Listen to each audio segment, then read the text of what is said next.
Hey, hi everybody, I'm Nettie Kaye. Welcome back to my studio. I'm getting ready to do an art workshop at our local art supply and craft supply store here in the village.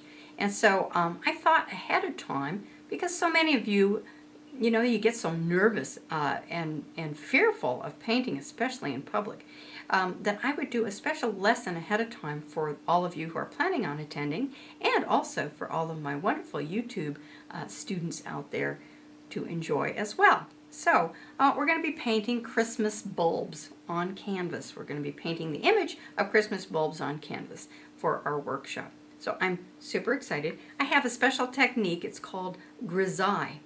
And that is where we start with a black and white image. I know that sounds kind of boring, but if I've discovered that if I don't do the black and white image under this particular style of painting and paint the color over the top of it, it just seems to go very flat and it just doesn't make it quite as luminous.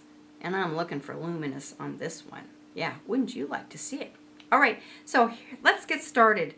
This is part one, and then there'll be a second part that's going to talk all about how to place the color on over the top.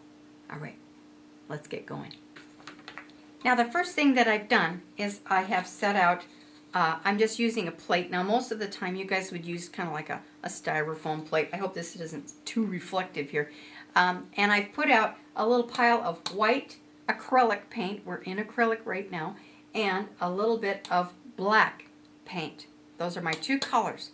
Not exciting, but hey, it's gonna work great. And I also have this little 8x8 canvas that we're working on. And so what I've done ahead of time is I've drawn 3 circles to make those balls. Now, how I did it was I used some, you can use any kind of shape, well, don't any kind of shape. You need a circle, for crying out loud. You need something like, well, some lids of some sort.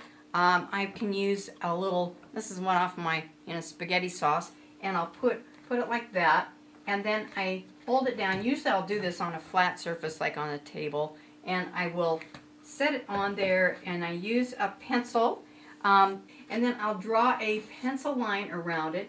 Now I can draw a circle freehand, not a problem, but for this particular project I kind of like the mechanical, super precise usage of drawing and kind of tracing around an actual object like a lid of some sort. Now I think, what did I use for this one? I think I used this little tiny one. Yeah, I used a juice glass on there, and you can just find different round objects in your house. You can make them as big as a pan lid if you want on a big canvas. Ooh, that's an idea. But anyway, I found 3. I think this one was a canning lid that was just really big. And then I've got a cup of water here, just a little, kind of Dixie cup of water. And to start with, I'm going to start with about a number 8 filbert brush to begin with. That's just a soft edge brush. On top of all that, one of the main things that I want to talk about is the usage on this particular project of Q-tips. Those are those little earbuds that you use to clean your ears. I don't clean my ears that much, but I do go through a lot of these because they're so wonderful for blending when it comes to paint. And so you'll see through this project, and in part 1 here, and then in part 2 when we do the color, how wonderful these little things are. So let's get going. All right. So the main thing that I want to do, I've got my three balls drawn on the bulbs, and I've got the front one is the smallest, and then I have a middle-sized one, and then a larger one in the back, and I've overlapped them a little bit. So what I've done is I drew the 3 circles, and then I erased out the the lines between, so that it looks like 3 balls that are completely overlapping. It's really cool. And then I drew the little lids on. And what you do is you just grab your little Christmas bulb, really look at it and say, what am I really looking at? And just draw that in. It's better to learn to draw what you see than to just kind of, paint by number kind of thing. So take a look at your stuff. Yeah. Now, first off, I'm going to take my plate and I'm going to do this. I'm going to make a new puddle, and I'm going to actually mix a little bit of the water in here. And actually I got a little bit of medium on here, which is a glazing medium. but you can use a little bit of water. This just happens to be a little bit of a stiff paint. And I'm going to take a little black, a little white, and I'm going to make a gray in the middle. And so that's a dark gray. And I'm going to make these puddles deep. I don't want to spread my paint way out because it dries up really fast.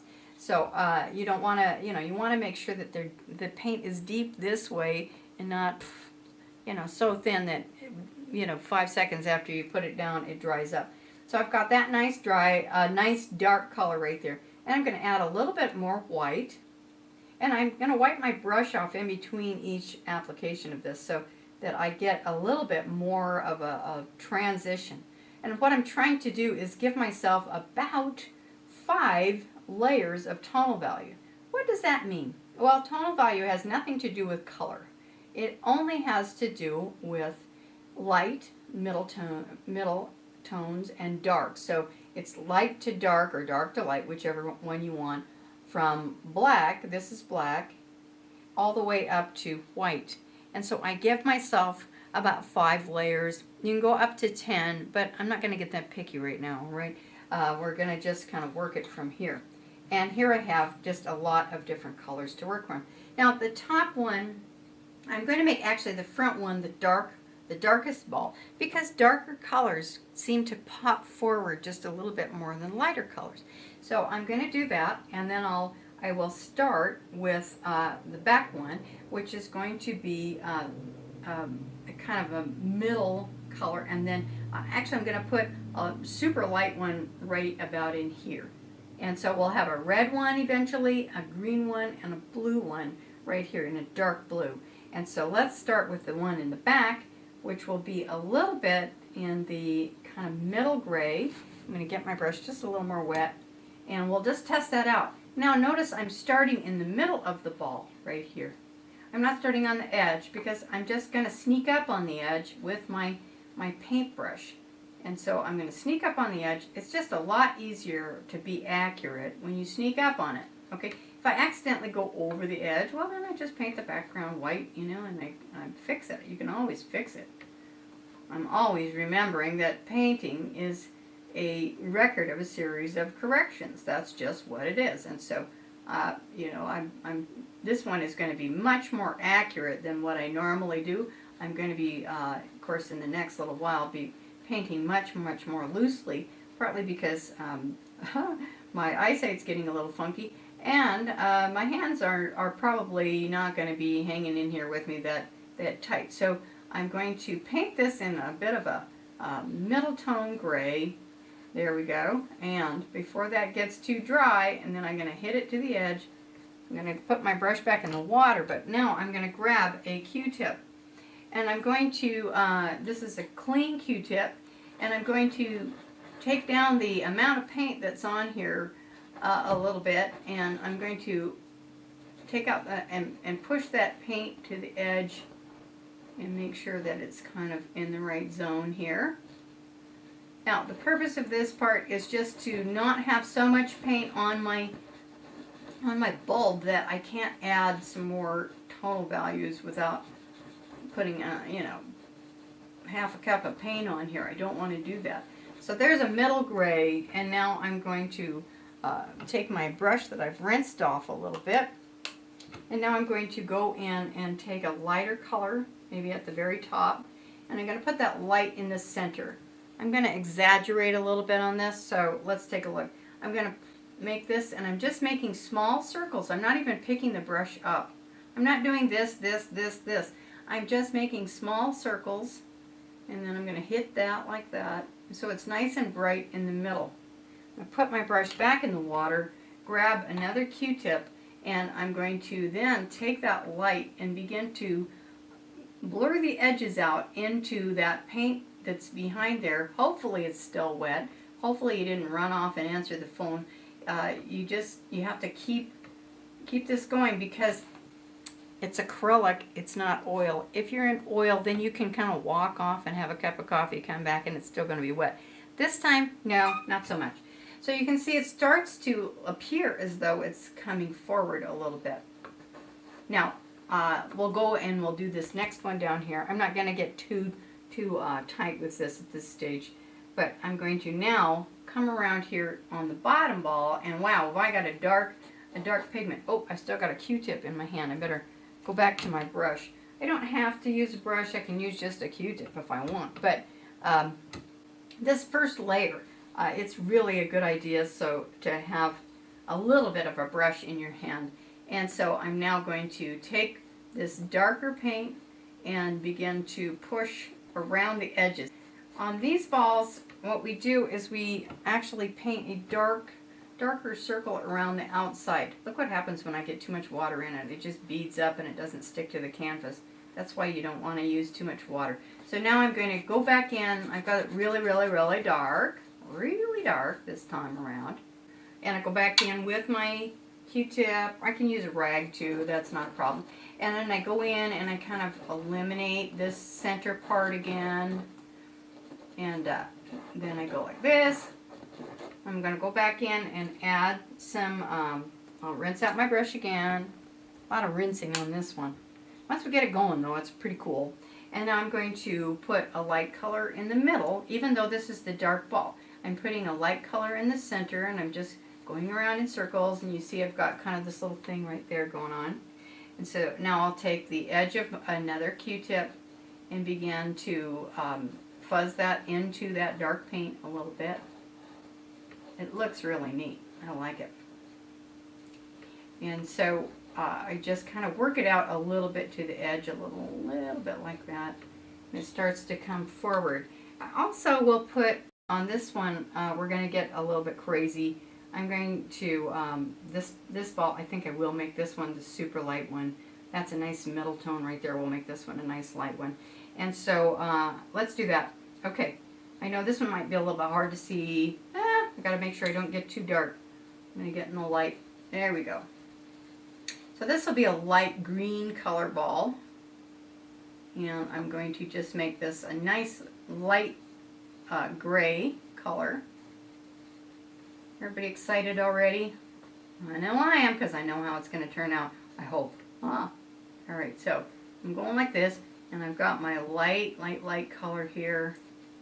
And I'll try to clean that up. You don't want to look like it's a broken ball. That would be terrible. Okay, so there we go. I've got that. And oops, I just picked up some of that black here. Now I'm going to take a little bit darker around the edge. Just a little bit darker, not too much. Uh-oh, just hit the back. I can take a clean Q-tip. When I accidentally go over the edge, it's always good to know how to fix a mistake. Then I'll just get some water on it, and I go back in, clean it right up. Again, nothing in this type of medium, you can fix anything. It's pretty neat. So I know that the light's coming from my right side, and so I'm going to have a shadow on this side of the ball, okay? So this got a really dark shadow. If that ball was in front, you would see that too. Now I'm going to wiggle that back and forth a little bit instead of using a Q-tip this time, but I could. Okay, and then I kind of get that bottom into it like that. Pretty neat. Now, on top of this, I got to think about, what is this thing sitting on? Well, it's sitting on a table of some sort, so guess what? It's going to cast a shadow. I'm going to take a little bit of that black color, and now I'm going to come under like this, and I'm making a little shadow. This is what I call a parting line shadow. Okay, parting line shadow is where the object meets the surface that it's on. And so that's the darkest area right there. I'm going to do the same thing right here. I'm going to sneak up on it, and it's a little hard when I got too many things in my hand. But I've got that parting shadow right there. That's really exaggerated. It's the darkest dark.